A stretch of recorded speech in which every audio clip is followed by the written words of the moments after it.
All right, we're live. Welcome, everybody, to an episode of Brain Milk. People are filtering in. I wanted to do something maybe a little different today at the top of the show and just go through some of like the breaking news, kind of like the current events from today. Just some interesting stories I found to shout out. First up, Trump's giving a speech, like I think right now or in an hour or something. Maybe it's 8 o'clock Eastern time or something. I think there's speculation he's starting a war right now with Venezuela and maybe doing like bombing runs of Venezuela. Who knows what's going on with that? But maybe it's better to watch our show than to listen to him tell a bunch of lies. Yeah. And I did hear there was one exclusive report that your video disappeared, Give me 1 second. Adrian. I think my AirPods didn't connect right. Okay. Let's see. Yeah. Well, there's a exclusive report that Trump was going to maybe announce that he's going to announce in the speech that he's going to give out $1,776 checks to military people, which I would say don't hold your breath. Like that'll come right after the $2,000 tariff checks, the $5,000 dose checks that he's promised already. Is that a good political technique to just keep promising streams of money for people that never arrive? Well, I mean, historically, bribing your military is usually pretty Yeah, I like the 1776 nature of the number. Let's see, Alan Dershowitz. Your voice sounds a little weird. I don't know if something's Does wrong it? with your... Yeah. How about now? I mean, I'm not doing anything different than usual. Does it sound normal? See. I want to make sure Maybe it's it's. not me. I think you sound normal. But another update was Alan Dershowitz is apparently writing an entire book that the Constitution is unclear about presidents not being able to run for a third term. Any thoughts on that? Yeah, I don't know. That's like, what is Congress's intent when they passed that constitutional amendment, right? After FDR, I'm pretty sure their intent was specifically not to have presidents have more than 2 terms. So that's one of those things. It's reading. I don't know. They always they talk about how what is Congress like? What does the law say? What is Congress's intent? How does society reflect, and how has society changed? And It's hard to imagine that 2 terms per president could be read any other way. Whether it's like the actual verbiage of the constitutional amendment, what they intended at the time, why they made it, and I don't think there's not a huge clamoring of a supermajority of the people wanting presidents to serve more than 2 terms. Otherwise, I say let's have Obama versus Trump. 2020. Yeah. I think that'd be fun. I want to shout out Alan Dershowitz too, because like for society, it's kind of a good thing that you get lawyers that very pedantically do insane cases, just to stress like the legal, like the barriers of like what is applicable with the law and everything. But Alan Dershowitz has really picked some interesting ones, like defending Trump with the Epstein stuff, and really just defending Trump in a lot of things. And now he's pretty old. Like, what if this is the last book he writes, trying to help like a wannabe American dictator get a third term against the what seems explicit commands of the Constitution? Well, it goes into like someone's saying my volume is too high. I wonder why that is. Interesting. Maybe I'll just scoot away from the. Kind of, I don't know. Maybe put your AirPods like out and put them back in. It just sounds a little different than it normally does. I don't know. How is this? Does this sound normal? That sounds a little better. Well, no AirPods. Let me try with the AirPods back in. How is this? Is it sounding weird again? Well, weird again. Test. Oh, there you go. I think they weren't connecting properly. Now you are. Oh, that might be the case. Anyway, go on. What were you saying? No, I was going to say everyone talks about how important the rule of law is, and when lawyers can just look at constitutional amendments that are written plainly and try to argue that it doesn't mean the thing that everyone knows it means, it kind of presupposes the idea that the rule of law is actually valid. It also, like, all the people go to law school and they spend hundreds of hours memorizing case law, and then knowing that a judge could just have an alternate opinion and change 50 years plus of case law or 100 years of case law or whatever, or certainly constitutional amendments kind of, I think, sullies the profession of lawfare, right? For the legal profession. I don't know. Yeah. That's my personal opinion. And then there's the whole issue of, what is it, the 14th Amendment that they're trying to overturn with the birthright citizenship, where they're trying to argue that it only refers to slaves and only relates to the children of slaves for being citizens, even though, like what you just said, the case law going back, like, I guess at this point, 160 years is maybe all about, if you're born here, you're a citizen. Yeah, that and like I don't know. There's a whole bunch of constitutional amendments you can think that if you just arbitrarily decide to interpret them some other way would probably mean different other things, right? Like freedom of speech.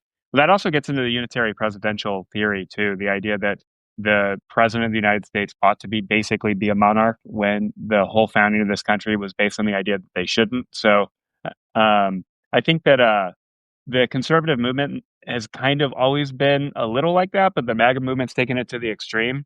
Um, I don't know what to make of it. And it's like, there's nothing we can do because they're just going to try it. They're going to push it. They're going to put it in front of a court somewhere. They're going to try to push it to the Supreme Court. So it's really, it's interesting to think about how the American people have literally nothing they can do about it. It's just whether how many of the five Republicans on the Yeah. Supreme Court are going to decide that the plain language of the Constitution doesn't actually mean that.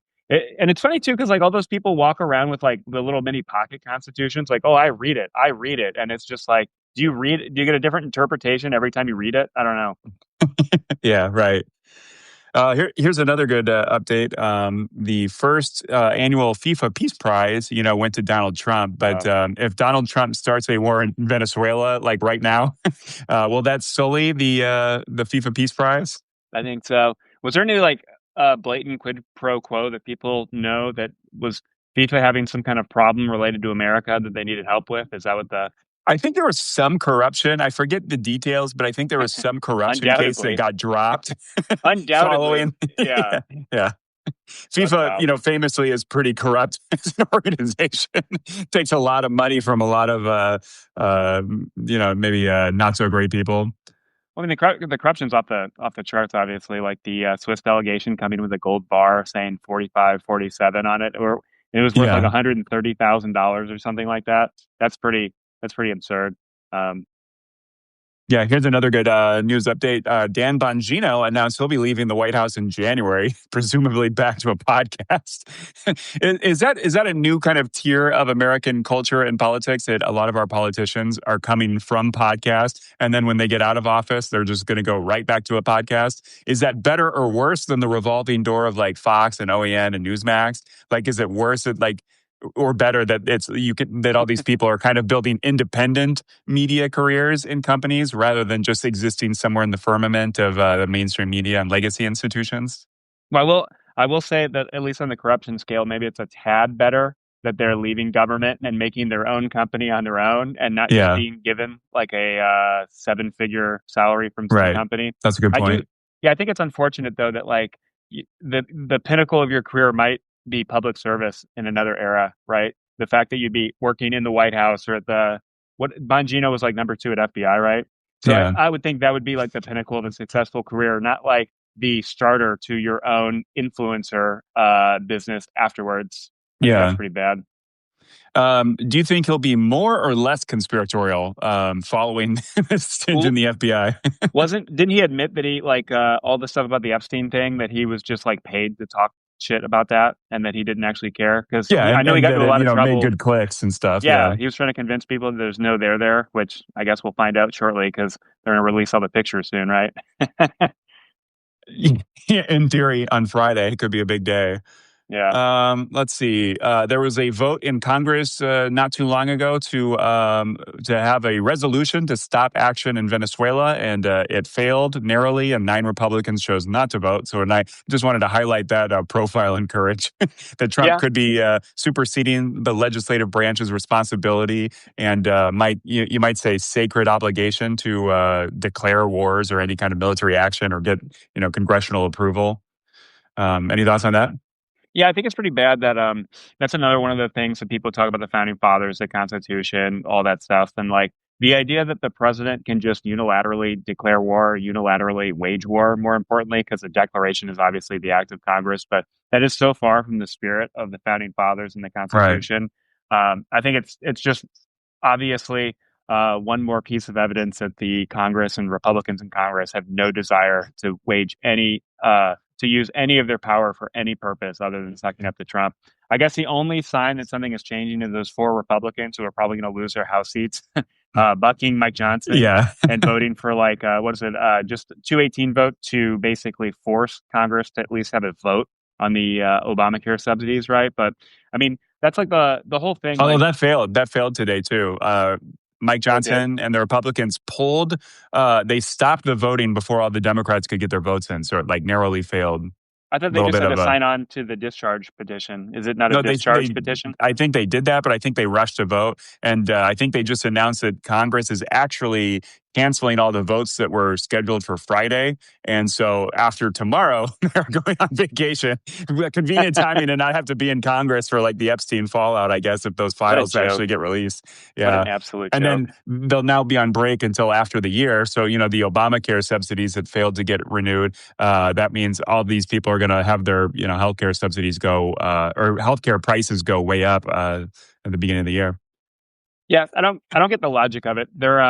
I was doing research for that article I wrote today, and just we're spending $500 billion a month, and they're not going to put like a couple $1 billion extra on the tab for the Obamacare subsidies. I don't get. It's like stupid politics. Like if they allow that to happen, there's going to be a lot of people pissed off at them, and it's going to be a midterm election without Trump on the ballot. So like all those Republicans who are like plus, R plus five districts are, you know, not looking pretty good right now in Yeah, a lot of right. areas of the country. So I don't get like the lack of concern for your own career, your own job, your own legacy. Like if you're about to get like destroyed in a blue wave next year, like you're running out of time to do anything important with your time in charge of like a actual position of responsibility in the American government. So I don't know. Yeah. Just a bunch of cowards who don't want to do anything and don't Yep. feel obligated to work on behalf of their constituents, let alone the rest of Yeah, to help their America. own constituents. Yeah.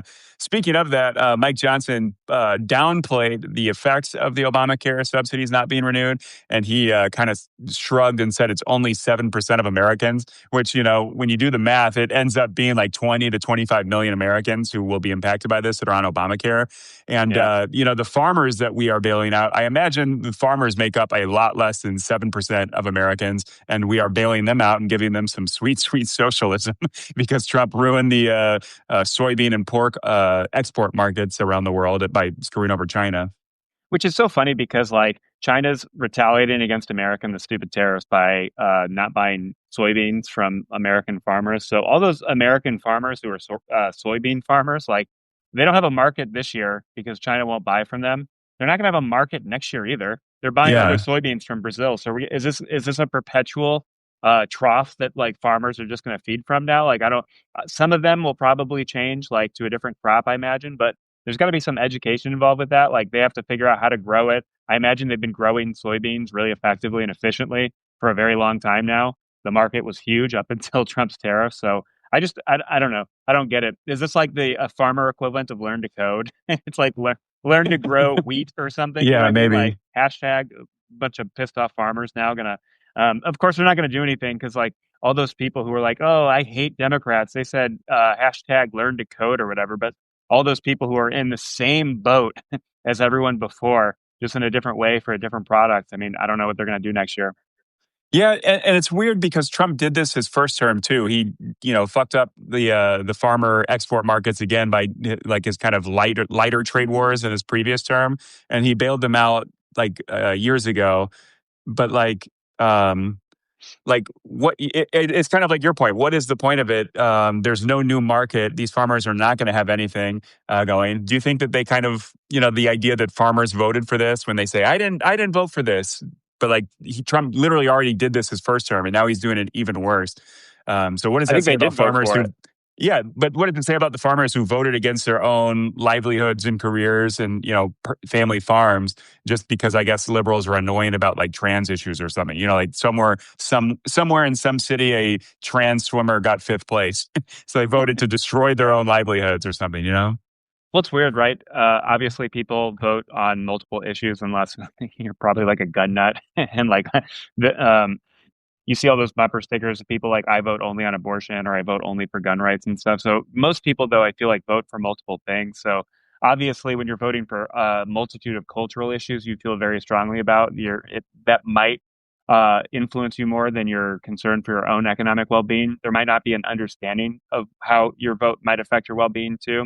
obviously before Liberation Day, right? I mean, no one had any insight into what mathematical formula they were going to use to put tariffs on every Yeah. country.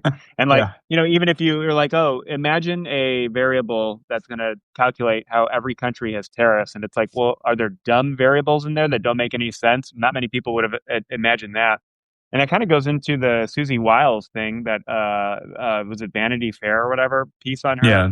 talking about how like there's a lot of policies being pushed and passed without full discussion by people within the administration. So that's great to know. So like the loudest people with the strongest opinions who are probably the most wrong are just like bulldozing their way forward and things are getting passed, uh, which is Well, not and good. there's so little leadership that oftentimes people are trying to do the same goals on different tracks. So, like especially in foreign policy, you get Jared Kushner and Steve Witkoff going on to all these countries and getting these like crackpot deals that are not at all that like Marco Rubio doesn't even know what's going on, and it's not what the State Department is working on. So it must be really confusing for all the countries that are trying to do right by America and try to figure out what Trump wants, but it's just kind of an impossible task.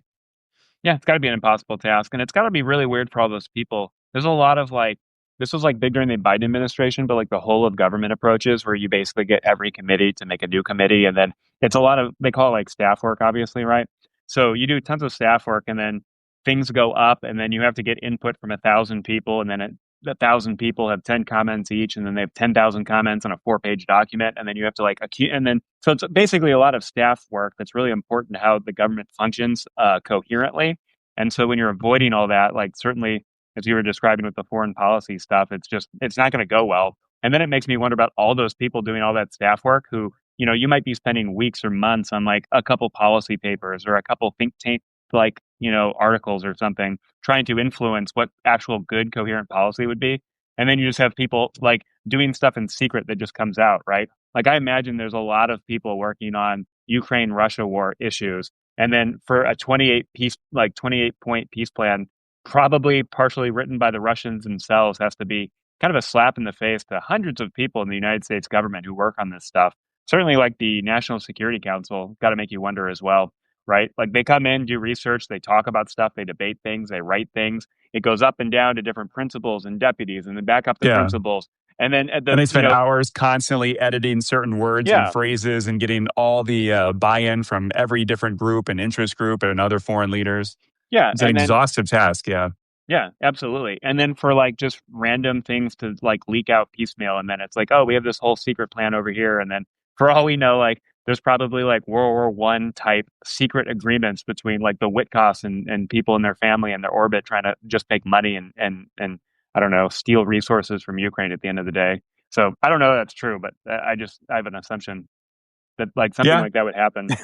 Well, if Jared Kushner is involved, I'm sure it's not for the actual benefit of like Russian citizens or the Ukrainian government or anything like that. It's just all like back end deals. Um, here's another good story. Megyn Kelly, a former Fox News fame, who kind of was a rogue conservative commentator for a short little bit after kind of going public with her sexual assault allegations against Roger Ailes, Fox News. Just like a living, breathing red flag of a human being. But anyway, Megyn Kelly now is doing the kind of independent media route and kind of getting back into the good graces of MAGA by kind of just being crazy and pretending that little bit where she was on MSNBC never existed.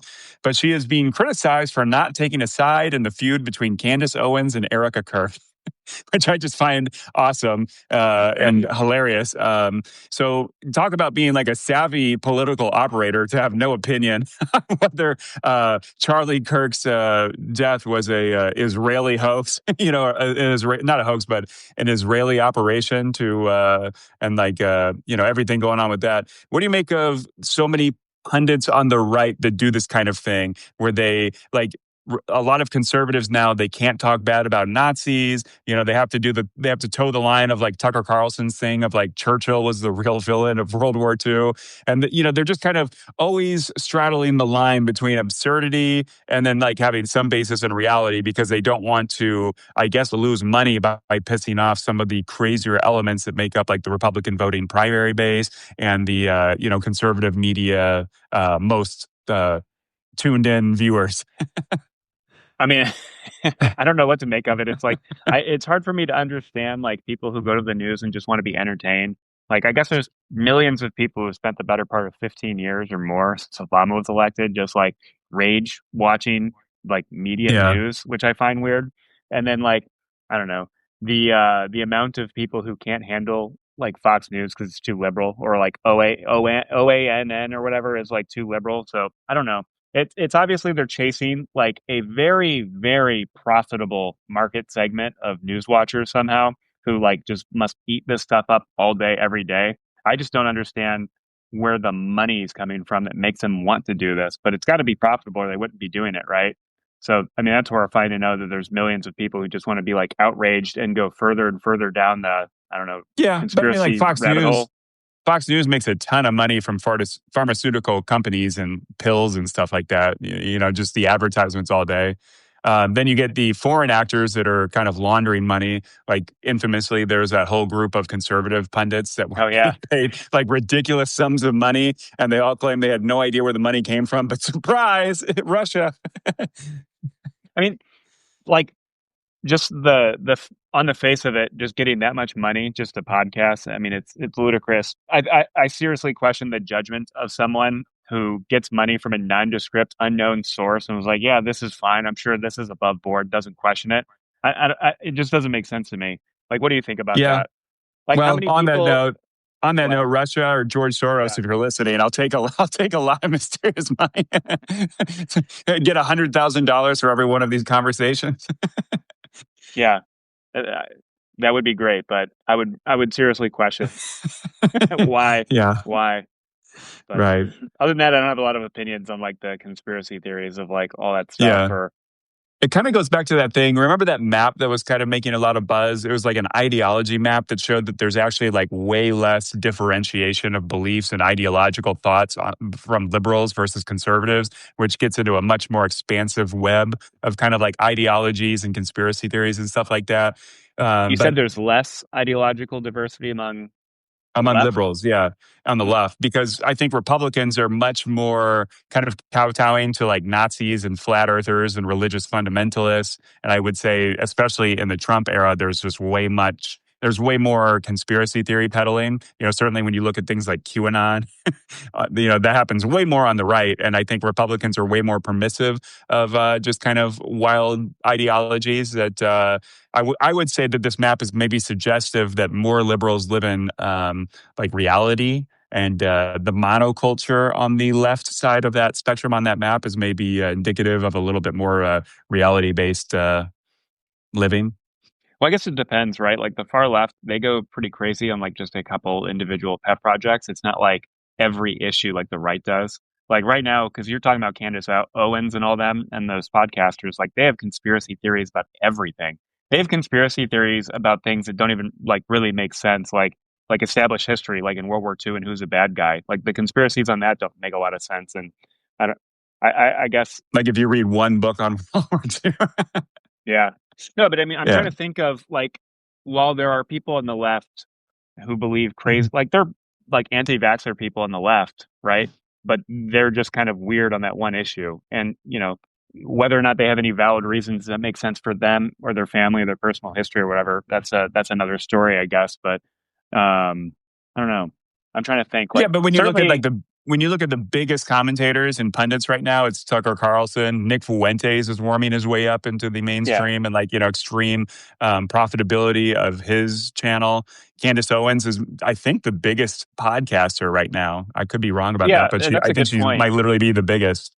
That's a good point. I think what I was trying to say is that I think it's fair to say that the far left have some crazy conspiratorial ideas about like one issue here and there. They're like pet issues that they like are that's really important to them. But I feel like the right, there's a lot of people, and you saw it with like the 2020 election, right? Just their entire worldview about everything happening in real life is a conspiracy, right? The president himself wasn't elected, and that Trump's somehow in there, and like the whole what was that movement? The QAnon people, right? Like that, millions of people believe that. And then even if millions of people, there were millions of more people who kind of jokingly, like wink, wink, nod, nod, kind of went along with it. And then at Hmm. a certain point, like people on the right, just regular people on the right, still say that there are discrepancies with the 2020 election. And I think at this point, 6 years later, Trump's president again. Like maybe he should give up that he lost 2020 or whatever, or that he didn't lose. I don't know. Is that a Yeah. coherent point? Yeah, I guess so. Let's talk about 2025 year in review because the year is ending, and it's kind of an interesting point. We're at a quarter of the century, so the 21st century is a quarter over. What would you make? Any thoughts on like how 2025 and everything that has happened in American politics kind of fits into the scope of history? Or that could be broad of like American history in general, or specifically this century, or how we've changed since the George W. Bush years that we started the century off on. Any kind of broad thoughts on this before we delve deeper?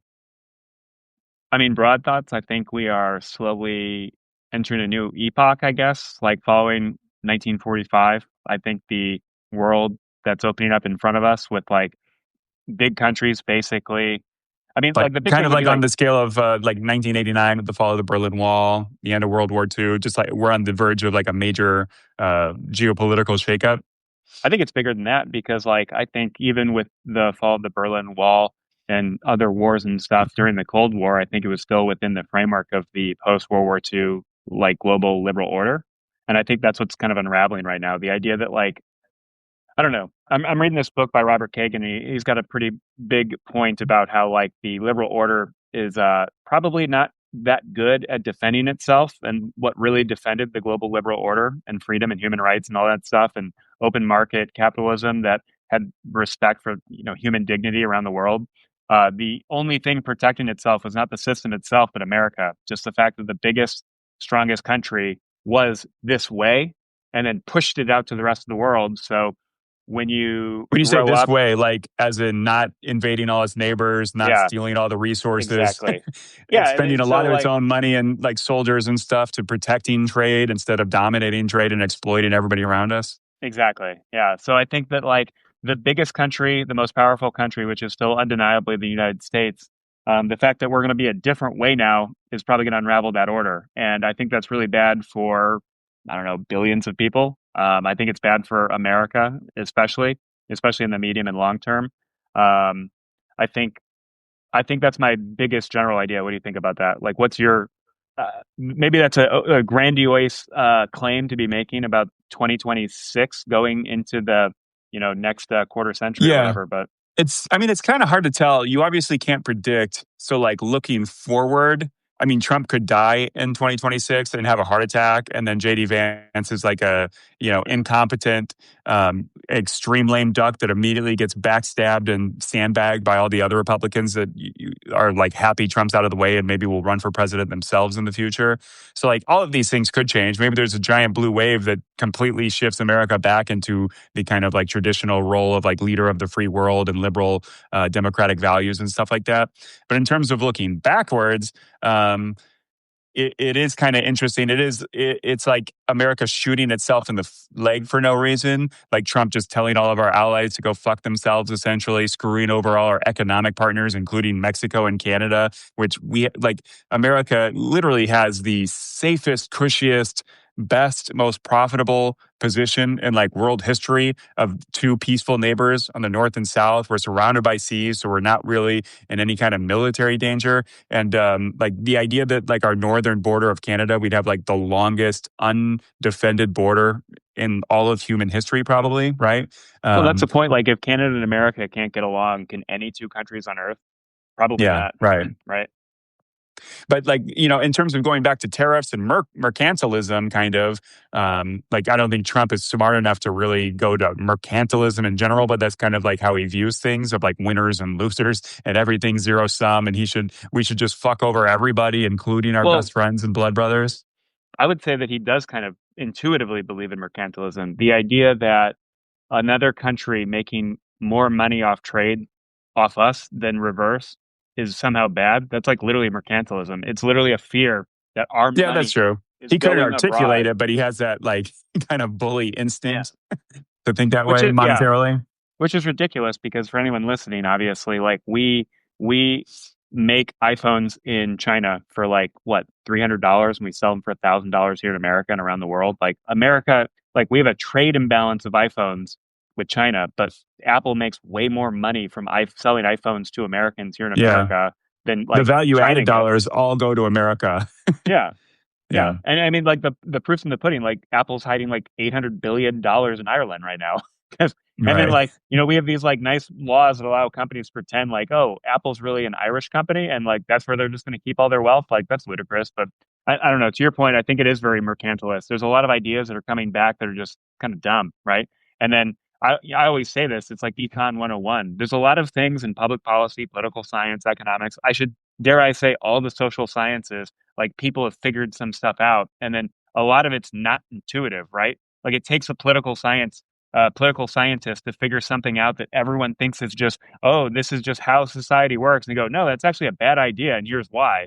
And it's like everything in social science is disproving people's bad intuitions. Otherwise, society would already be working better. Like look at public Right. policy, like the idea that we can use government policy or laws or tariffs even, like there's purposes for tariffs. You can use them for specific things and they work well. They don't work well for other things. And just be like, nope, tariffs will magically make everything better. And it's like, no, people have done research on this. So I don't know. That's kind of like the death of expertise topic, I guess, in everyday life. Yeah, and kind of going off tariffs, you wrote an article today all about tariffs. And it's just, like with everything with Trump, he does everything the dumbest way possible. So with tariffs, they just willy nilly tariff everything. And then we end up tariffing like coffee and bananas and things that literally don't grow in America and we cannot make here. And so even if we tried to, we would never make it as cheap as just the countries that make and export bananas that have climates where bananas thrive and it's very cheap and easy to make them. So like your idea, I think you mentioned like, trying to convert those soybean farms in Nebraska into banana farms to, Yeah. to make some domestic banana supply like it's terrible economics because Americans just win when we get cheap bananas and cheap coffee from other countries that have the climate that make it. And we don't have to do that. We don't have to spend time doing more money, more effort, growing crops that will never be as profitable as just buying it from those other countries. So yeah, technically that's a trade imbalance. But I mean, it's the same thing with like, cheap clothes. Isn't it a good thing that Americans don't have to sew their own clothes for very dirt poor wages? Like other Yeah. countries, we're kind of exploiting them in many ways economically via that fashion. But it's a good thing that Americans aren't the ones doing that. So technically, it's a trade surplus. But I mean, Americans are really winning by the fact that I don't have to sew my own clothes. It's like that Dave Chappelle line: "I want to wear Nike shoes. I don't want to make them." Yeah. It's a good point. Yeah. No, that's yeah, it's just weird. I think there's like um the well, I don't know. I won't go further down the rabbit hole, but did you have any other ideas on like the 2026 starting, like what the previous year is going to show for the future or Yeah, I indicate? don't know. It's something that we are lucky Trump is so incompetent and stupid and lazy and like uneducated on all of these things because I feel like a lot of times liberals fears and Democrats fears of like what could go wrong are maybe a little exaggerated just because they are so incompetent and so self-defeating on so many things.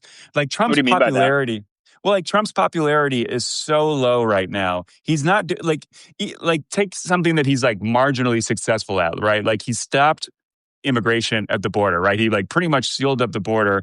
And so people would be supportive of that and I guess happy, but he's going so ham on deporting people in the most like brutal and offensive ways imaginable, like tearing, mothers from their children in like school lines and arresting people that are about to go through their like citizenship test. He's doing everything in just the most like shameful, unpopular way possible where everything is so self-defeating. And you look at his foreign policy, it's not like Trump, like that Russian plan. You think Trump had anything to do with any of that? He knew any of those nuances?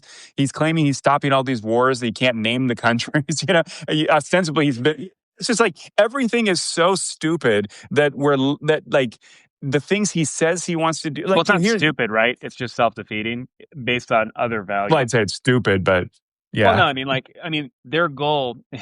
I mean, yeah, I mean, I don't like it. I hate it. Their goal is to get immigrants out of this country who don't belong here. Now, are they doing it the dumbest way possible? Like the argument, yes, showing up to a Home Depot and then accidentally, like, basically terrorizing a bunch of American citizens, in my opinion, that should be illegal. And I feel like those ICE members should, like, pretty much get fined and go to jail for that shit. But, like, I don't think Trump is necessarily ordering them to do that. I mean, I think a lot of that's probably Stephen Miller and the people around Trump. But But that's kind Steve, of exactly my point. Trump is not, he doesn't manage it all. It's like yeah, he's so but it's beyond. self-defeating because he's not, ironically. It's self-defeating to, like, for example, they say, oh, we're going to get the worst of the worst out of this country who shouldn't be here. But then, like, they set up arbitrary 3,000 a day arrests or whatever around nationwide. So, like, they're just, it's like incentives, right? You have it, it's like whatever you measure is what people are going to do. So if you say, all I care about is the sheer number of arrests, well, just fucking show up to Walgreens and arrest everybody and count them and then just release them all. Like, Yeah. that's just what you're going to get. Like, it's like the expense reports. Oh, all we care about is the number of expense reports we do week in and week out. Well, you're going to get 500 expense reports and no one's going to have sold anything. And the company's going to, that's why I say it's self-defeating. It's not stupid. Like, their goal is to get people out of their country. They just go about it the pretty, like, uninformed and inefficient ways. I don't Okay. know. I don't know if we're really disagreeing here, but um, here's something. We can move on to what would you say Trump's 2025 achievements are? His first year in office. I mentioned the shutting down the border thing. Probably a lot of people are happy about that. But we did have the longest government shutdown ever. Second place was Trump's first term. So, of course, his idea of being a great deal maker is pretty stupid. And the scoreboard does not show that. He I don't think expanded a scoreboard shows that more people around the world respect America more. I well, think he claims they do. yeah. Yeah, I think they just think we're crazier. Trump's other achievements, I guess you could say he expanded the war on drugs. I mean, haven't we learned a lesson Yeah. on that Well, for 50 years now? I don't know, did we talk about this one time? I read a funny thing. It was talking about I think Reagan's chief of staff one year. They were talking about like ramping up the war on drugs, and like a bunch of people were in a meeting together or something, and they were like, "Oh, isn't this great? We have the biggest bust of drugs we've ever had. Isn't that great?" And the chief of staff said, "I'll give a fuck when you understand supply and demand." And it's like, yeah, it's another self-defeating thing. You want to get drugs out of this country? It's like, yeah, why don't we just bomb boats in the Caribbean? How's that going to help anything? I don't know. It's a very complicated problem, and if you don't understand public policy and have no interest in doing the work, you're not going to come up to an effective solution. Again, social scientists have figured things out over the years, and like you can't just like arbitrarily declare war on things and end it. We Yeah. couldn't declare war on Vietnam. Well, I guess we didn't declare war on Vietnam, right? But Yeah, I don't know. technically we didn't, yeah. That's neither here nor there, right? The point still stands. I'm going to declare that I'm going to get all the illegals out of this country. All right. Good luck finding them all. Are they going to willingly go walk back to Mexico? Are they going to turn themselves in? No. Yeah. Anyway, back point. to your scoreboard for 2025. Yeah.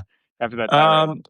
Let's see. I guess he's kind of holding on to farmers as a constituency by bailing them out with sweet socialism. I got one for you. Unemployment yeah. was 4% a year ago, and now it's 4.6%. So 6% of 340 million people is still a lot. I guess technically, I think those are based on working adults, so it's probably like 220 million or something. But that's still a lot of fucking people. And Trump is dismantling like all the streams of information and data that we collect about the economy and then not showing to just hide the fact that he's wrecking the economy. I got another one for you. The $1.8 trillion extra he's spending more than we took in. So thank God we lowered taxes, got rid of a bunch of benefits for people, put tariffs on shit. That's what I love about it. Like, oh, the tariffs are going to solve our fiscal problems. It's like, great. How much are you making a month? 30 billion. How much are you spending a month? $580 billion. What a success. Yeah, Republicans once again are not cutting the deficit. They get into power by constantly blaming Democrats for the debt problem and then do absolutely no cuts on spending except what they immediately offset with tax cuts to the rich. So everything they offset from the government, they just immediately give even more money to the super rich by giving them tax cuts. So it would be nice if Republicans one time paid off a little bit of the debt with the money that they saved from these cuts. But that never happens. Yeah. And what's really funny, too, is I heard an interesting thing about like the cutting of USAID while it was so self-defeating. Like, not only were they helping people for very little amounts of money, not only were they also feeding people with basically government subsidized food bought by American farmers? So, Yeah. congratulations, farmers, you lost that. But also, they said that like USAID was one of the greatest things for spies to do their work and like get intel Oh, on yeah. people on the ground. And Get it's like, access to countries and yeah, stuff. Yeah. yeah, just regular people who are struggling, need food. Like you get intel on like how societies are working and operating and like who's who. Like it's super self defeating. But what else you got on the scoreboard? Let's see. He stopped 8 wars. Yeah. There's that. Trump is a rare kind of person where he has stopped more wars than he can name. I find funny. He always has to pull out a sheet of paper and then mispronounce all the names of the countries when he's describing how many wars he's won. But among them, Israel and Palestine, there's still a lot of war going on despite the ceasefire. Still a lot of firing and deaths happening. And then Ukraine and Russia, we were promised on day one the war would end, and now we're like somewhere in the middle of laundering Russian demands and acting like it's some kind of a mutual agreement. But I guess that's still on the list, even though that one hasn't quite come to fruition. Hmm. And then I wrote down a couple big whiffs. Remember when we started the year, there was a lot of buzz about Greenland and Panama. I guess Yeah. Greenland and Panama are lucky that Trump has been distracted by Venezuela now, and that he wants to steal Venezuelan oil more than he wants to steal Greenland's minerals and land, and then the Panamanian Canal. Doge was a giant, wasteful, insecure fraud. A lot of our data was, insecure.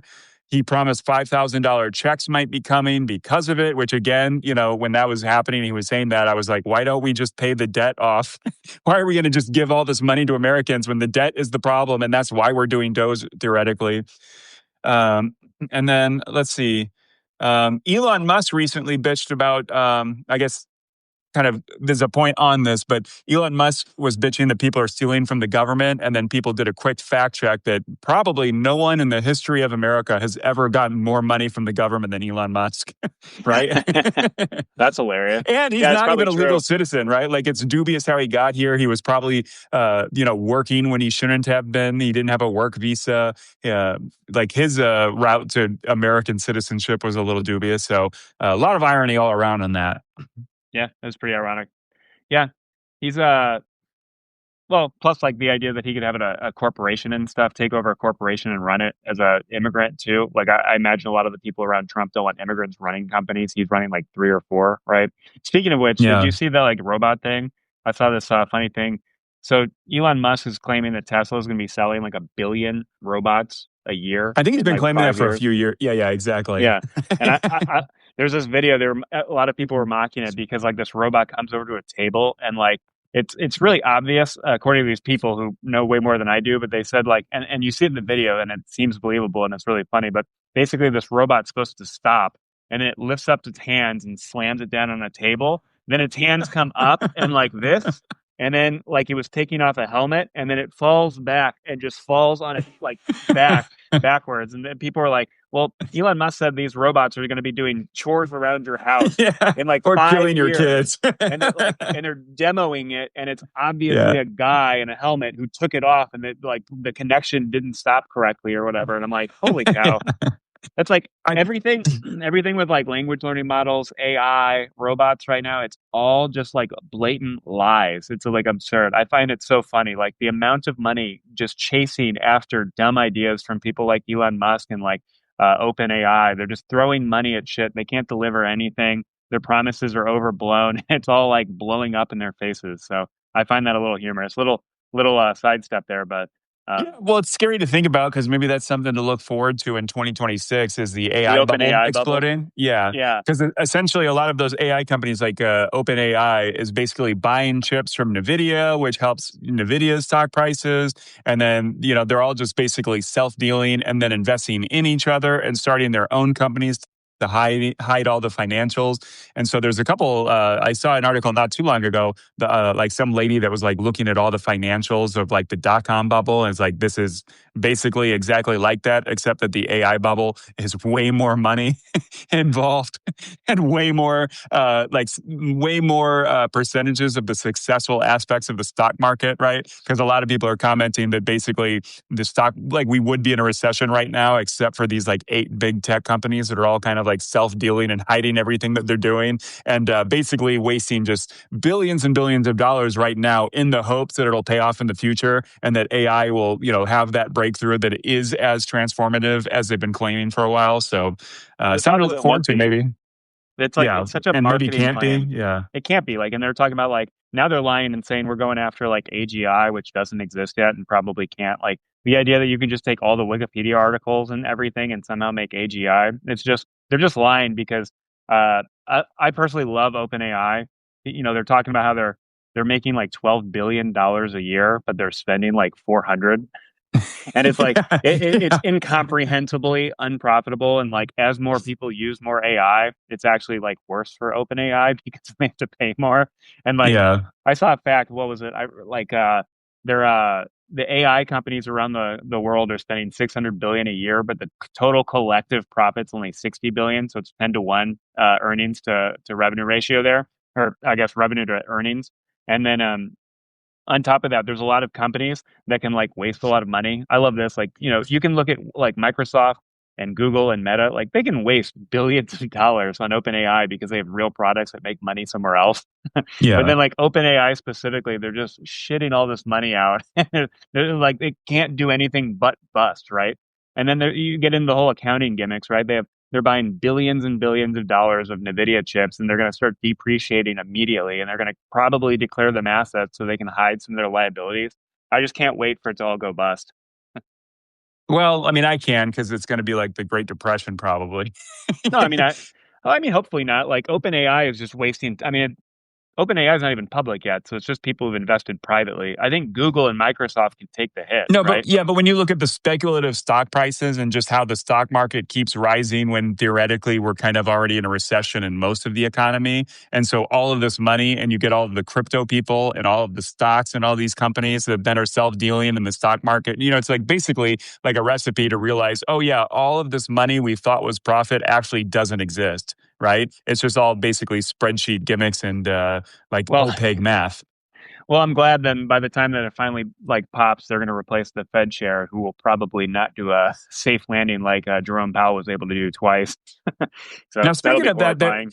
the Fed, I think I just read that the Fed actually reappointed like all the other chairs. So even if Trump replaces Jerome Powell somehow with like a stooge, So his term's it's up going to. pretty soon. No, I know, but I think it's like the term is like passed because they just reinstated like all the other Fed chairs. So there's still a majority of like sane, normal people that Trump would not be able to replace because all of these people that just got reinstated, all the Fed chairs or whatever, not the chairs, but the Fed people, their terms are up after Trump will no longer be in office, theoretically, unless he runs, unless everyone goes with Alan Dershowitz's book and lets him run for a third term. But we'll see. Yeah. That's the thing Um, I think most people don't appreciate, like how lucky. We've talked about this before, but like most people don't understand what the Fed does, let alone what they're yeah. supposed to do. And all they're really supposed to do is just tackle uh, inflation and unemployment, and that's like the only thing they can do is lower or raise like rates. And it's funny because like the Fed has been taking so much since I've been following Fed fiscal and like stock market news for like the last like 8 years or so. I think it's funny that everybody shit talks Jerome Powell specifically and everyone hates on the Fed. And then like the Fed has been doing so much good and protecting Americans from like And what, protecting Trump yeah, from protecting his own Trump. Like, machinations. yeah. Yeah. And I found it funny because Jerome Powell has taken heat from literally everybody, Democrats, Biden, Republicans, Trump, certainly crypto traders, stock market, hedge fund people, like everybody has shit on Jerome Powell. And he's just always done what he thought is right. And I don't know. Shout out to Jerome Powell for and the Fed for like do actually taking Jerry, their Jerry. yeah taking their job seriously. And like for anyone listening, like most people don't actually know what the Fed does, and it has an important role, and they're actually doing it pretty well, unlike every other part of our government. Yeah, that's a good point. Any other thoughts on 2025, 2026? We've kind of been all over the place, but any last thoughts before we move to another section?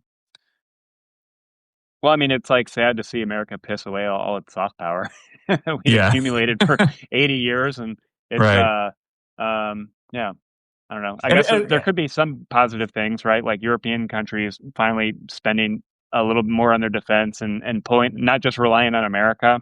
Like having additional countries with some capacity to do anything would be, I think, beneficial. Now, do I that's think true. that's like a Yeah. win for Trump? Did he do it in the worst way possible? Yeah. Like, but is it a And good outcome? unintentionally Yeah. have a good outcome. Yeah, yeah. Yeah. A big thing on that is the European Union has kind of a lot of reinterpreting of their own cohesion to think about in the coming years. So, like right now, it's a big issue that it's easy for America to kind of dominate the European Union and tell Europe what to do. But if America is not providing that leadership, money, military umbrella, nuclear weapons umbrella, things like that, the European Union is kind of not quite cohesive enough or maneuverable enough to really become its own bloc, kind of like on par with like a China and India or the US because of the makeup of the European Union. So like right now, even things like just getting money to Ukraine is being, being stalled by Orban and Hungary, Serbia, individual countries of Europe can just totally sandbag everything the EU is trying to do. So it'll be interesting to see how Europe kind of renegotiates their own like alliance and their economic ties. And, it's an interesting thing. Like, should Hungarians be told what to do by Brussels? Or is like, what's the bigger flaw? Like the Hungarians are being dominated by Brussels, or all of Europe is being sandbagged by one country within the union, just not going along with the agenda of the rest of the countries, right? Well, that's So I always the think that problem that would with be interesting. that's always a problem with having or requiring a unanimous vote on everything. Like, there's a reason Yeah. why, like, when America agreed after the Constitutional Convention, they said we're going to make this thing work, even if 3/4 of the state vote for it, right? Yeah, So right. the fact that like So one Europe would country, have to like do something Hungary, like that, right? yeah, Have some kind of proportional outcome that is possible without having to have constant unanimity. yeah, Is that the right word? yeah. I know everyone knows what you mean. Yeah. I guess we can move on now. Let's go to the Susie Wiles interview. That was really fun. We mentioned that a little bit at the top, but some throwaway or some standout quotes. She claimed Donald Trump has an alcoholic's personality. Very true. She claimed Pam Bondi whiffed on the Epstein stuff. We want to She called. let's wait on that for a minute. Like the Okay. alcoholic personality. Like I'm not 100% sure I really know what that means, but it is funny because like you hear such different things about Trump. Like obviously people who love Trump say, "Oh, he's the best person he's ever. He worked so hard for the American people." But then like, and then you have people like Bill Maher saying, "Oh, he's actually a charming person in private." And it's like I guess like I believe that because they're saying it, but I don't know what to make of it because like what do you do? Like the amount of times he like truth socials in the middle of the night, like what he said with like the Reiners being brutally murdered in their own home, like, and then tweeting about how much he hates him and done, and then asked if he regrets what he said, say no. It's like such poor judgment. I feel like I don't know. What do you make of that alcoholic like comment? Well, I mean, I think I know what she's saying. Like, did she say she had an alcoholic father? I think, and so she kind of recognized like the archetype personality or whatever. But just that like alcoholics are like all over the place. They're extremely irritable and can explode out of nowhere and just have like not a very stable kind of temperament and things like that. So I feel like I kind of get that, and that's very true. Wasn't it just Trump. more of like the triad though, like the deadly triad of like narcissism, sociopathy, and that kind of thing? Oh, Or yeah, for sure. I'm sure that's part of it. Maybe alcoholics have a bit more of that than the average, mhm. person anyway. Um, you want to say anything on Pam, the allegation that Pam Bondi whiffed on Epstein? Kind of true. You had that whole binder fiasco where they had all those influencers go up and hold up the binders, and then they found out, oh, nothing was new. These were not the Epstein files, and it just made the situation worse for Trump and the Like, why administration. even do that? I don't understand like the logic of going out on TV and be like, look, we have these binders of all these horrible crimes, and then like not having anything. There's no follow through. Like, Well, to be fair to her, I imagine she got in there, sees Trump's name everywhere. He's obviously going to be implicated, and that threatens them and all their jobs. And she was facing pressure from Trump himself to make this go away. And so she probably literally did think that this might fool a lot of the dumb people, maybe at least on the right, like at least in the Republican influencers, if But I not, don't get the logic of it. Democrats. Like, I get like pushing it away a couple of weeks, but if you say like, hey, I have on my desk like the UFO files, and then silence, and no one's going to be like, hey, can we see what's in there? Like, I don't get the logic of that. Once you said like, I have it right here on my desk, and then nothing. Like, what did they think was going to happen? I guess that's why she whipped it, right? Well, But I think it's just an impossible task that like the best option is just to flounder in these ways and do these Hail Mary attempts. Like she said she had them on the desk, then she said they don't exist, and then she said there's not that much evidence after previously saying she's seen like tons and tons yeah, of videos of sexual assault of little kids and stuff like that. So I think it's just an impossible task that in lieu of actually releasing the files and incriminating your boss, that maybe she thought was the next best thing to try to do.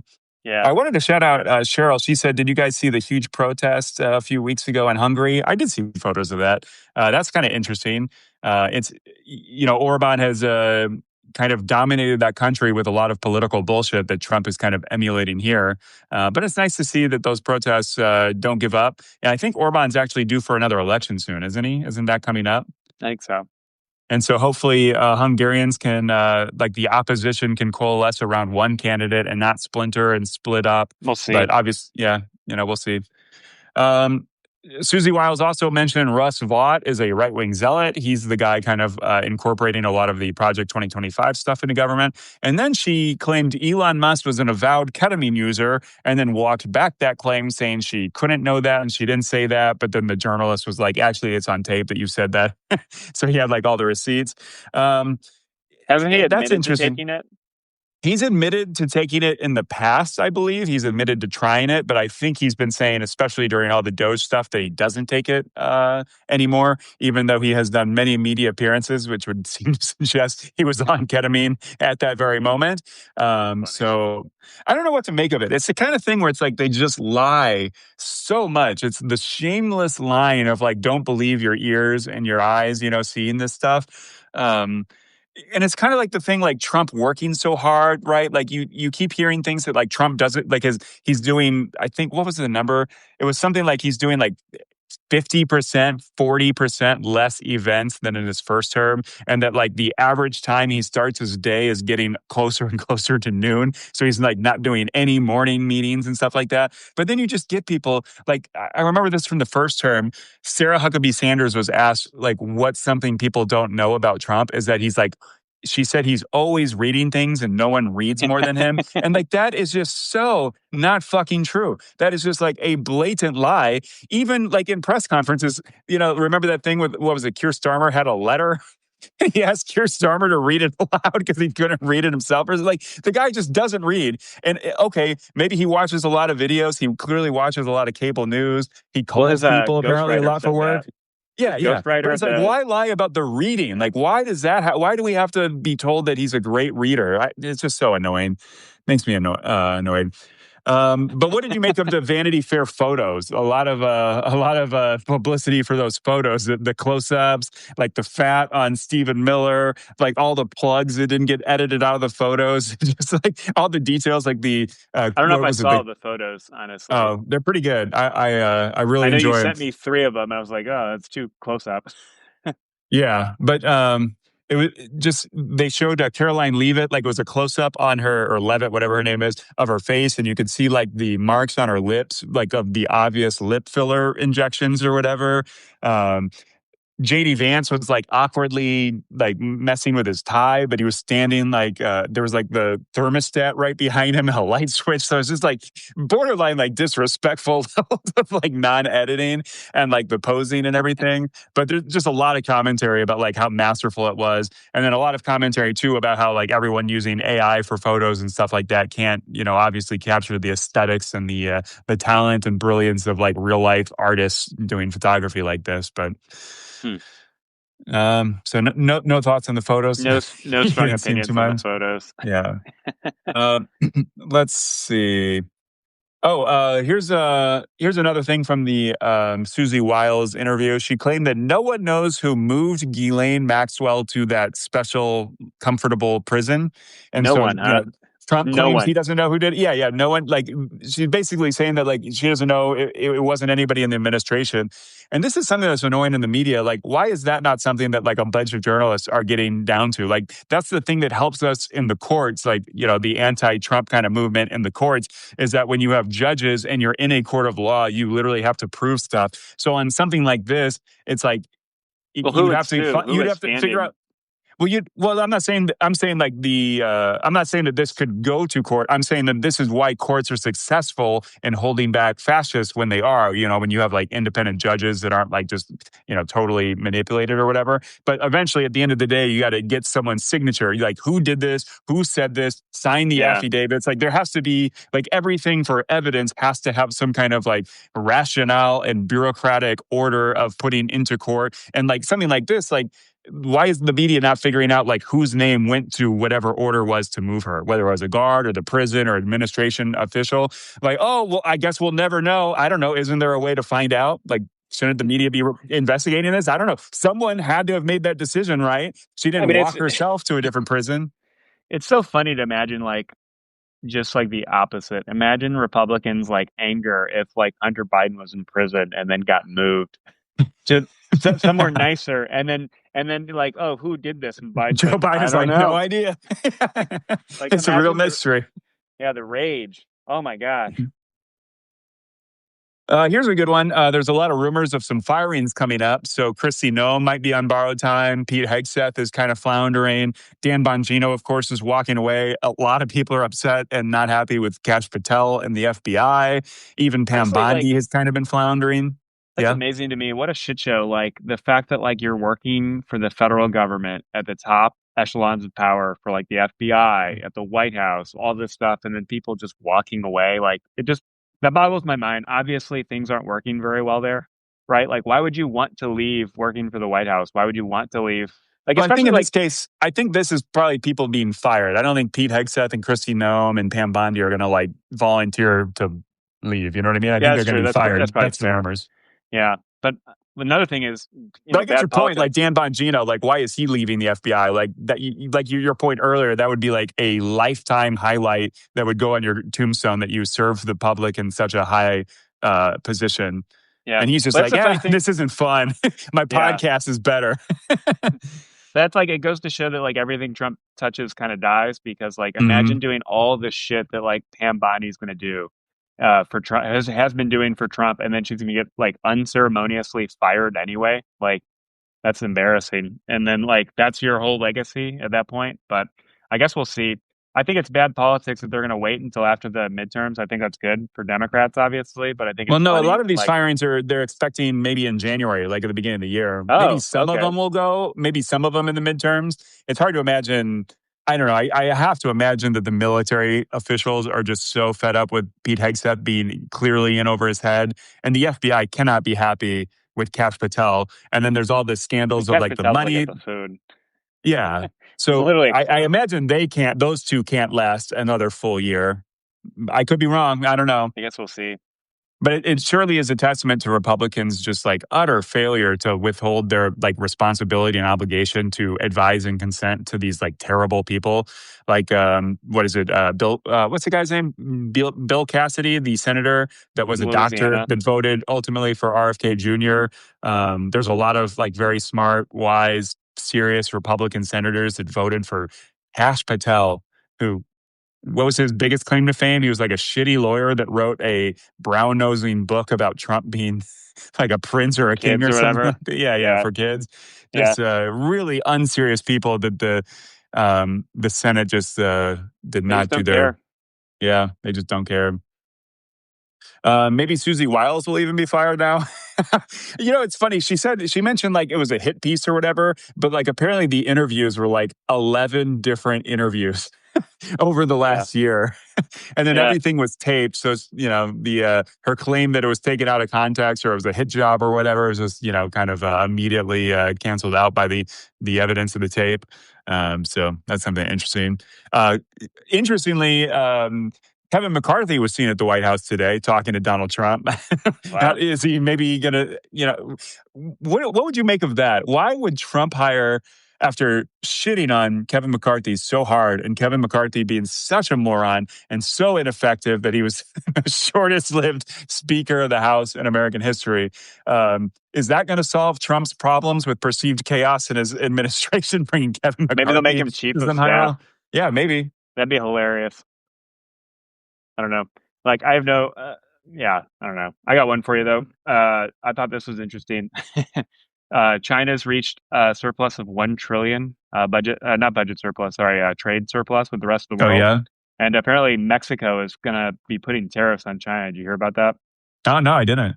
Yeah, so they're talking about how, like, obviously China's dumping their products all around the world. There are still state-owned enterprises that are still dumping out tons of shit because China doesn't want to fire anybody because they don't want unemployed people. So anytime a company is Yeah. going to fail, they just leave it there because they would rather have people stealing money, I guess, from the government. But so they're just dumping products all over the world. Now it's starting to piss off countries like Turkey, Mexico, different European countries don't like it. So it's kind of funny because on the one hand, like everyone's like, hey, Trump's tariffs are really dumb. But then on the other hand, it's like, all these countries hate all the trade imbalances with China and they don't like that China's dumping. What's the solution? Oh, well, I guess Trump's tariffs are the way forward on that. But I don't know. What do you think about that? I think it's kind of interesting that tariffs might spread on China, but from other countries, Well, Trumpian fashion.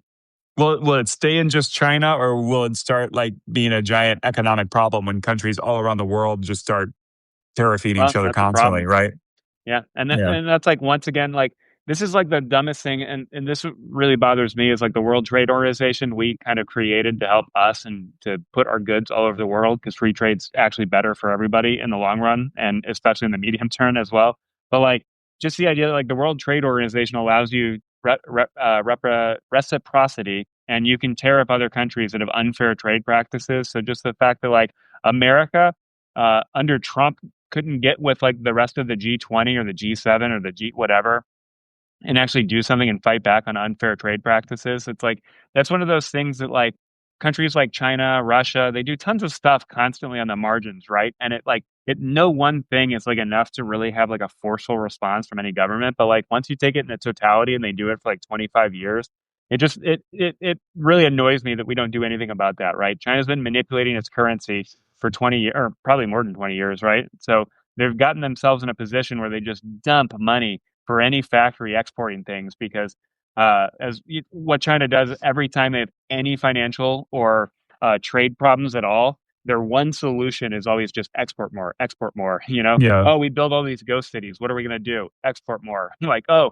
we have unemployment problems for youth, young people. What are we going to do? Yeah. Dump more products around the world. So Well, I don't what know. do you make of the view that China might kind of have some serious economic problems because being adopted into the kind of rules-based American-led economic system, especially like, when we brought them into the World Trade Organization and things like that.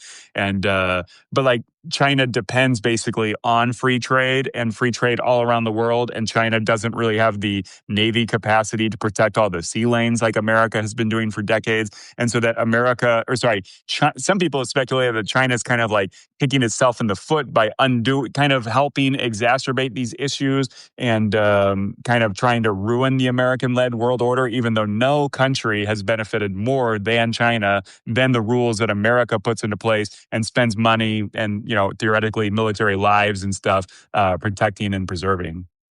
Yeah. I mean, they Because want to China's completely, they export a lot, but they're also really dependent on imports too, right? Like, don't they have to import something like for energy a and third or food. 2/3 of their food, their energy, like Yeah. a lot of Well, it's weird stuff because from around the world? they have a big problem in that like most countries at their like economic level and certainly like countries that export a lot or just have like developed economies, they typically their home market can consume like roughly 70% of all the products made in the country, but China it's actually 40%. So China is like significantly more dependent on exporting stuff abroad than other Right. countries are.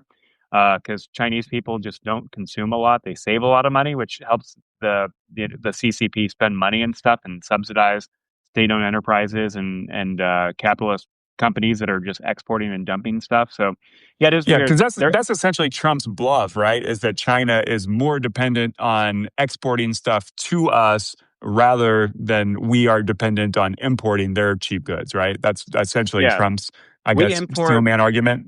Yeah, we import only like 16% of the goods sold in America. So our domestic economy actually buys most, like Americans buy most American made products, and we import because it's cheaper and it's like more efficient for us for various reasons, not Hmm. because we have to. Obviously that manufacturing base is gone, but like if it weren't China, we have the capital to set up factories in any other country, specifically, other Southeast Asian countries that have relatively lower Or priced labor as increasingly well. Western Hemisphere countries like Well, Mexico, or Mexico, yeah. Colombia, Yeah, Brazil. So like probably in that way, Venezuela if Trump topples the government, steals all the oil, and yeah. But to fucks your with point, that. But it is strange how China, by like basically usurping the liberal order that has been predominant for like the last 80 years, they're kind of shooting themselves in the foot because they're dependent on it. But they don't care about that because they care about power and they want Taiwan and they want to, what do they call it? The great rejuvenation of the Chinese people or whatever. So they have all these plans Mhm. by like 2049 and they're just going to go for it. And I think the CCP probably, they have the level of power over people that like, unlike Trump saying that like kids don't need two dolls, like the CCP could tell a billion Chinese people, you only get two dolls and that's all it is. You only get two Yeah, pencils, right. everybody. And so like to Uh, that extent, like they can shoot themselves in the foot because I think they're centralized enough and have enough police control and power over their own people that they can just put down. That's like the funny thing.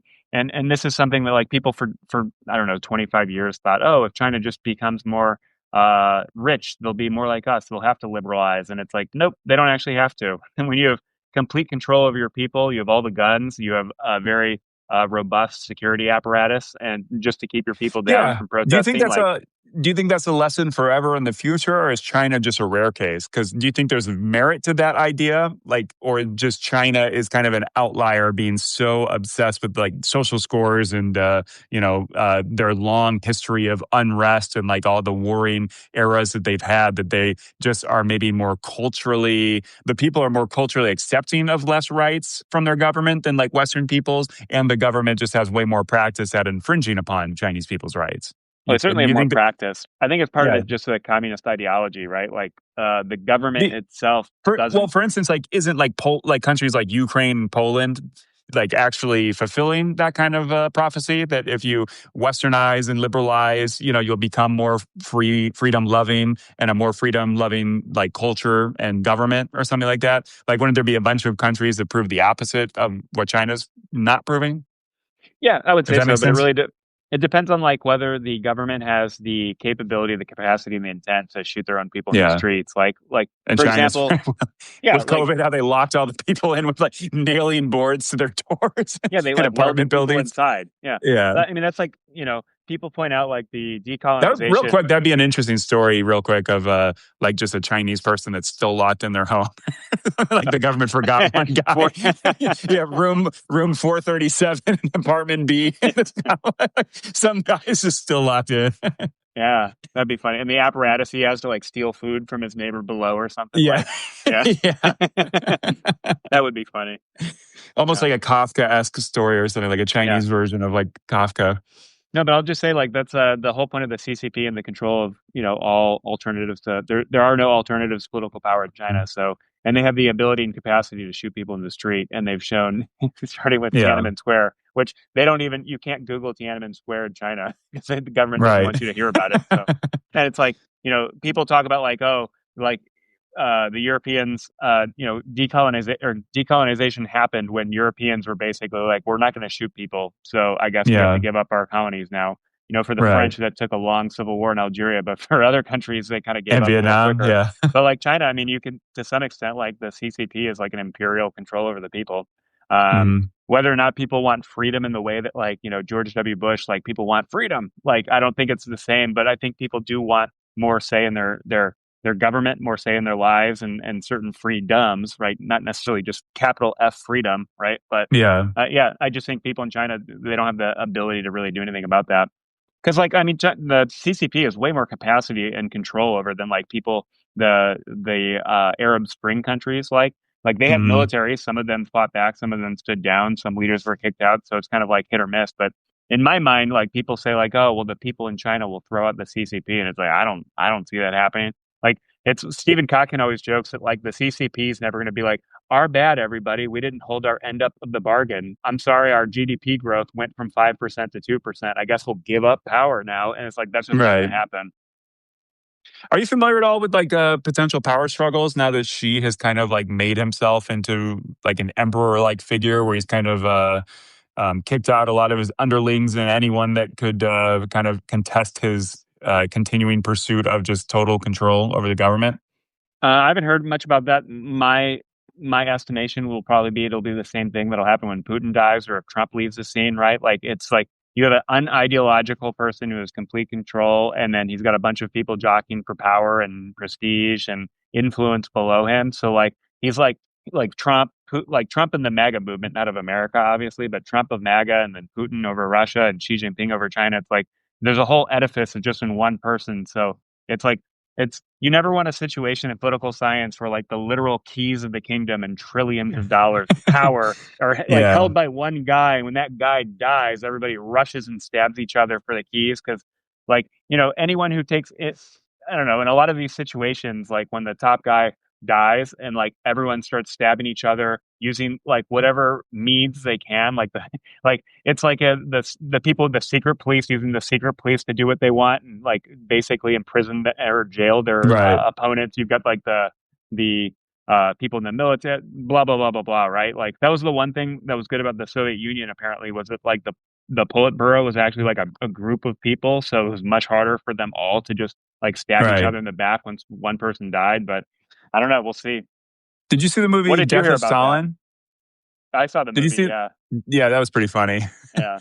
I recommend that to everybody. It's kind of a good comedy about the end of the Soviet, not the end of the Soviet Union, the end of Stalin's regime, and just kind of like this situation where they all start backstabbing each other. I don't And know. part of that's It's like, yeah, that really happened, right? Like, and I think they yeah, fixed it over time because they got away from a cult of personality of one person, and it was more kind of a yeah. group decision making body. But that'll be really interesting. Like if you know when Trump probably not going to be president in 2029, right? And like just based on the Constitution as we kind of And my understand. layperson's understanding of the Yeah. Constitution. Yeah, Yeah, but like you have so many factions, and Trump is so unideological himself. Like he has ideas, but he's not like particularly committed to like a worldview or an ideology, except maybe like on mercantilist trade or something. But like talk about the keys of the kingdom of the MAGA movement. Like I think that is just going to be a political civil war and like bloodbath. What do you think? Do you see something like that happening? I don't know. It's hard. Just the next wave of underlings beneath Trump just don't have that cultish power. And so, one thing we're seeing right now with Trump no longer being on the ballot, and then just his unpopularity in general, is just the Republican voters are staying home. So, I mean, like, is there enthusiasm really for anybody? Like JD Vance is not that compelling. Is Marco Rubio really making a big constituency for himself by playing Well, that's second why it's fiddle going to on be foreign extra policy to like catty. Jared Kushner? What? It's going to be extra catty because none of them Yeah. can garner that following, and they're all going to like splinter off, and they're going to have their people, and it'll be really funny too because once they start splintering off, there's going to be like drug deals to end all drug deals between the groups and stuff. Like, oh, well, if our Yeah. guy goes out, we'll support you. If you support us, it's so and so, starts winning or Yeah. whatever. That'll be really interesting to see. Well, already apparently Marco Rubio and JD Vance are kind of backstabbing each other. And even within that Vanity Fair article, JD Vance made some joke that he would give $100 for every photo that makes the other guys in the administration look bad. And he said he'd give $1,000 if the photographer made Marco Rubio look bad. So That's there's funny. some tension there with some obvious 2028 aspirations. But then like you get all the senators that are going to get in. So Josh Hawley just did something recently that pissed off people because he's kind of angling for the Has he been to New Christian. Hampshire yet? Yeah, right. But Tom Cotton might run for president. Rand I Paul guess we'll see. probably. He's run before. He might be looking to run again. He's like one of the most vocal senators against a lot of the stuff Trump's doing, like the Venezuelan boat bombings and things like that. I So, think I think 2028 will be the most interesting presidential elections of our lifetime, probably. as in like since 91, Yeah. So like I I guess think so. Yeah, on both sides. it's the most jump ball maybe of all of them, given that like you have this personality cult ending, and then the Democrats. I don't want to throw in the trope that they're in disarray, but I don't know if there's a clear front runner other than maybe Gavin Newsom, who is a little polarizing in the party. What do you think of Gavin Newsom? I personally, I like him. I understand that the politics would be awkward of him having to answer for all of the perceived and real failures of the California government and some of the like woke excesses and the excesses that come from just like super liberal government. So I understand why a lot of people do not like him, and he's clearly ambitious, and kind of that rubs people the wrong way. I do think no one's did a better job than him of like getting into the mud with Trump and kind of capturing a little bit of the attention and political capital that comes from like being active and proactive on the internet with your messaging. So I guess I don't have strong feelings, but I'm not instinctively like against him. And clearly, like you watch him in interviews and he just has an answer for literally every question. And you criticize him on one thing and he'll just list he'll list like 30 facts about Mississippi and Alabama that are fucking way worse than California. So, I mean, I love like his fighter spirit. But I also like Pete Buttigieg, I'd say. Who else is kind of, do you think will run in 2028? Who do I think will Anyone run? super obvious? I like Pete a lot. Like he's super smart. He's clearly like good at the job. I liked a lot what he did with the Department of Transportation. He's a good messenger, and it's nice to have a. It would be nice, like people say that like Americans kind of typically will pick the exact opposite of the previous president. So like going from George W. Bush to Obama to Trump to Biden, it's like a lot of their personalities are kind of diametrically opposed, right? Like Obama was super professorial, where George W. Bush was kind of a shoot from the hip, ask questions later kind of guy. And then Trump, obviously, like just a complete ideological reversal from Obama. And then you get Biden, like this caring guy that like is trying to bridge the gap from all the divisions that Trump purposely did. I don't know if it was that effective necessarily. In many ways, I think Biden tried to be a kind of unifying president, but maybe he was just too old and didn't quite have the energy to effectively do it as much as maybe he could had he been like 20, 30 years younger. And then going back to Trump again is obviously a giant reversal. So I don't know, maybe Pete being like just a really smart guy is a very good opposite from Trump being like a total idiot that knows nothing about anything and just goes off of his gut, rather than, I think, Pete would have some kind of consensus oriented work ethic. So what Well, do you think? yeah, You got any thoughts on the accumulating 2028 crew in the Democratic Party? no, I wouldn't say I have really strong opinions right now. I guarantee you, it's like what are the betting markets that Gavin Newsom will run? So I think he'll run. I think Pete Buttigieg is pretty smart and good too. Yeah, we'll see. There's probably a lot of governors who'll try to run. Do you see any like members of Congress in the Democratic Party running? Members of Congress, like senators. I don't AOC know. A lot of maybe. people want AOC to run. I just kind of don't get the vibe that she would want to run. I don't know. She's like very young, and like, I don't know, maybe that's a good thing. But like, again, it's like, I feel like Democrats do better when you get somebody that comes out of nowhere. And Doesn't have AOC at this 10,000 point, pounds of baggage. yeah, and at this point, whether it's fair or not, and in many cases it's not fair, but there's just so much Yeah. baggage among like independent and normie and like low information voters that certainly know AOC and maybe have strongly formed opinions that are not fair, thanks to Republicans just like constant bullshitting. Um, that's a good question though. I had one more thought here. Let's see. I wanted to bring up Mike Johnson. They had that other discharge petition. It didn't work. But is this something that Democrats should just keep like picking off like 5 Republicans on any pet issue and just sign these discharge petitions to like force Johnson to bring it up to a vote? Or do you think that would just, if they keep doing that, it would just immediately make Republicans take away that rule from the congressional like rules? I think it might be pretty interesting next year as if a blue wave looks like it's going to manifest. There's a lot of probably Republicans who are in very unsafe districts. If they're They going would to save, maybe want to go along on some yeah, discharge petitions yeah, for and if they're going sensible to save stuff. their job at all, have any hope of getting reelected, let alone having a competitive race and not being completely shut Yeah. out, like I think it would be good for Congress for all of them to just say, yeah, I don't care about Mike Johnson. I'm just going to go talk to Democrats about that. Certainly, I think we talked about this last time, but there's got to be a lot of stuff that like some people care about, like the fact that Congress is doing nothing and now adjourning again because they don't want like a discharge petition. They don't want the Epstein files to come out. It's like every little thing is like, well, we got to leave town for a month. It's like, Yeah, we better shut down the government. right. Like, Yeah. They're like scared of their own shadows, kind of.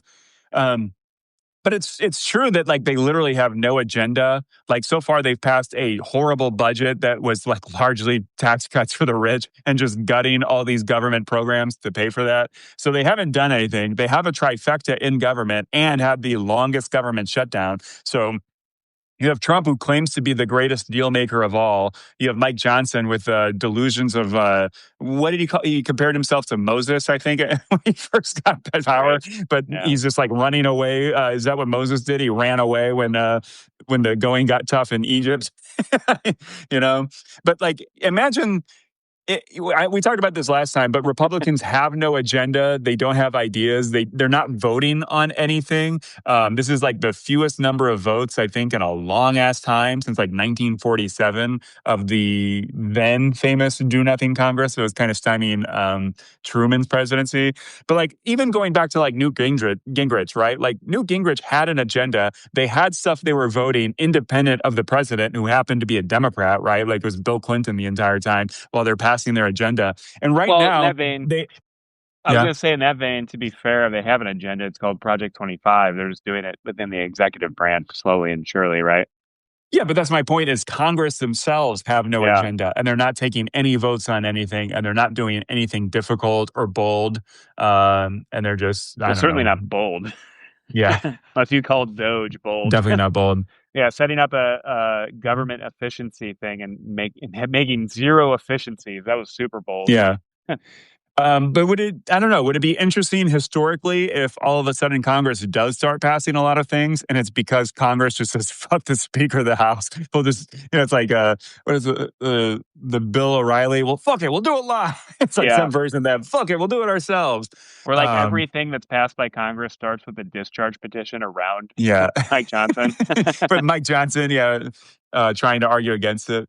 It is, the Republicans had signed on to this Obamacare subsidy one. Immediately, all the other Republicans were accusing them of like betraying the party and backstabbing the party, which is kind of interesting. But obviously, the political stakes will go up the closer we go to the midterms. And these people have to go home to normal and moderate and independent voters in their constituencies and I guess have something to tell them that they did or are proud of instead of just, we ran away from Congress every chance we got. Well, it's so funny too, because like you said it before, they have full control of the government. Like they can't even be like, we stopped Democrats from doing X, Y, or it's like, no. Like, because Democrats have no power. Yeah. Now it's going to be, we stop Democrats from doing their discharge petitions. It's like the lowest hanging fruit of a success. And then one last thought. This kind of goes back from the foreign policy we were just talking about like Putin and Trump and stuff like that. But we've talked a lot about Putin being stupid and kind of ruining Russia. But like at a certain point, right now, a lot of people are saying Zelensky needs to take a deep. What? I just love how you we've been talking about like Putin is stupid. Well, he's a moron. But a lot of people are putting pressure on Zelensky to make a deal, right? And they're saying it's gone on long enough. At some point, you have to make a deal. But isn't the same onus on Putin? Because if you would, I think, people have said this a lot. But imagine if America declared victory in Iraq, if we took 20% of land and had 1 million deaths, like the equivalent of what Russia has suffered in Ukraine. Would we call that a successful Iraqi war? Right. So at a certain point, shouldn't we be pressuring Putin to make a deal and to stop butchering his own soldiers in the meat wave assaults that are going nowhere? And right now, Ukraine's they're almost I see videos on this on Twitter quite a bit, but just right now, the facts on the ground are that Ukraine has more drones than Russia has troops. So every wave that Russia sends into Ukraine, they all just get immediately butchered by just more drones than there are soldiers, on the battlefield. So at a certain point, shouldn't Putin take a deal and just, he took a little bit of land of Ukraine. He can claim victory, but how many more thousands of Russians need to die every week for him to like. Is it even face saving at this point? Just staying in this stalemate, losing so many That's like, people when their yeah, demographics are such disasters already. that's always my beef with like people who talk about foreign policy because they always talk about like face saving, who's up, who's down, and it's like it's kind of a joke because like, okay, if Russia or Putin claimed like we got what we wanted, the war's over, like how does that save face? And like I don't know, it's that whole discourse is stupid. Should Russia stop the war? Yes. Like, are they gaining anything for this? No. Is there anything to gain right now for the foreseeable future? No.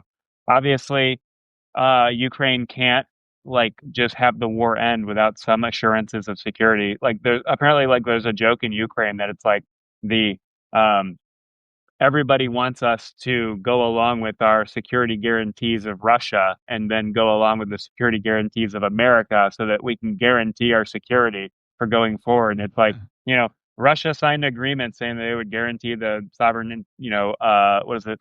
Sovereign integrity of Ukraine. America signed it too or whatever. And, other countries signed it. People have talked about it for a long time. So I don't know. Saying that like Russia should stop the war, I'm not they believe, or Putin at least believes, he can keep this going and will eventually take more and more of Ukraine. So I guess that's what he's going to go with. I think it's unfortunate because like Trump says he's a deal maker, and it's really funny too because like there's like that like story of Trump going up to the George H.W. Bush administration and saying, "Let me be the negotiator with the Soviets for nuclear weapons." And then he's like, "Well, what would you do?" And he's like, "I would walk in there in the room with those Soviet people, and I'd just yell." Fuck you. And it's like, why isn't Yeah, he it's a doing that good to deal. Putin right now? And it's like, Yeah. that story's allegedly true, right? Like, people heard it. And it's just like, I don't understand. Like, if the American president, Trump, wanted to have the war stop, just be like, every freaking day you don't sign a piece of paper ending the war, I'm going to give $10 billion of your money stashed in Europe to Ukraine personally. I will give it to Zelensky and his corrupt chief of staff in bags of cash until you sign the. And it's just like, I don't know why they don't do that. Like, you know what I mean? Yeah. There's power that's not being utilized, Yeah. but especially Yeah. if they It's like want a that. deal. Yeah. It's that famous Bill Clinton line when he was like negotiating with Israel and Palestine, where it's just like, can we remind them who's the superpower here? Like Yeah, Russia's war in Ukraine is proving that like Russia is not a superpower and does not have any military or foreign political or geopolitical parity with the United States of America. So, yeah, but Trump just loves dictators, so he thinks Putin's a cool guy who really likes him and gets him, right? a cool So guy. that's kind of what it comes down to. Well, That's all I got. Any other ideas you want to add? We've been at an hour and a half. no, I think an hour and a half is good.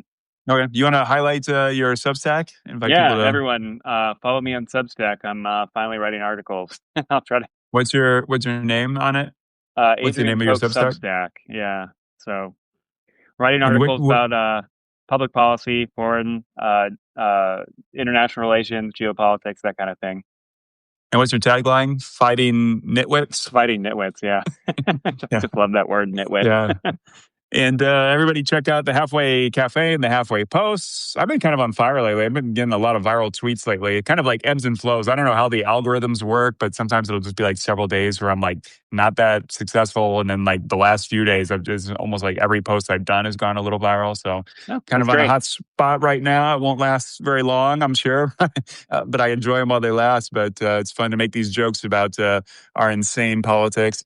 And I've got a book here, Trump comedy. I've written two books, satire in the Trump years, satire in the Biden years. And this takes the best Trump articles and I put it all into one book.